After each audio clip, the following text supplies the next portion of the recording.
আগামীকাল যুক্তরাষ্ট্রের সাথে বাংলাদেশ তৃতীয় টি-20 ম্যাচ খেলতে মাঠে নামবে এবং এই ম্যাচটি যদি বাংলাদেশ কোনোভাবেই যুক্তরাষ্ট্রের কাছে হেরে যায় তাহলে তারা যুক্তরাষ্ট্রের কাছে হোয়াইট ওয়াশের লজ্জা নিয়ে টি-20 বিশ্বকাপ খেলতে যাবে।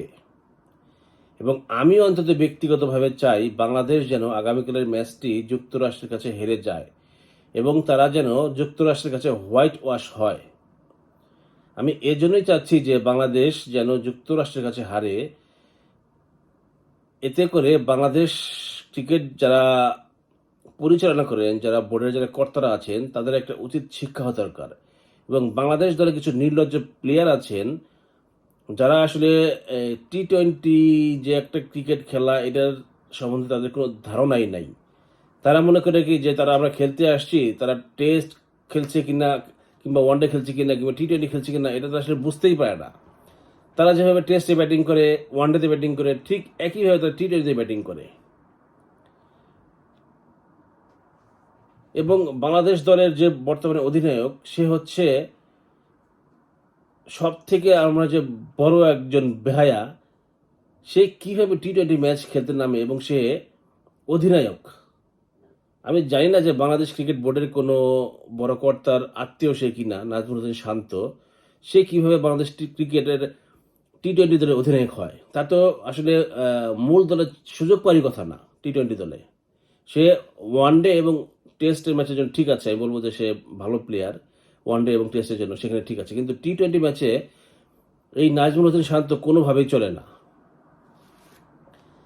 তারপরে আছে কে, লিজন কুমার দাস এবং সৌম্য সরকার। এই দুইজন প্লেয়ার কিন্তু তারা কিন্তু নতুন প্লেয়ার না, তারা আন্তর্জাতিক ম্যাচ খেলছে। আর মনে হয় এক যুগের মতো হয়ে গেছে তারা আন্তর্জাতিক ম্যাচ খেলছে এবং সব সময় তাদের ফর্ম কিন্তু আসলে ওঠানামা করে। কখনো তাদের ফর্ম দেখি না যে আসলে দুইটা তিনটা সিরিজ তারা তাদের ভালো থাকে।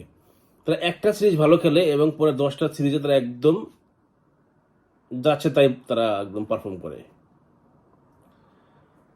তো আমার মনে হয় যে এই সৌম্য সরকার এবং লিটন কুমার দাস, এদের পিছনে আর কোনো সময় ব্যয় না করে এখন আমাদের বিকল্প খোঁজা উচিত। এদেরকে দিয়ে আর কোনো কিছু হবে না। লিটন কুমার দাস এবং সৌম্য সরকার, তারা যারা 12 বছর ধরে একইভাবে চলছে, তাদেরকে আপনি আর কিভাবে ঠিক করবেন?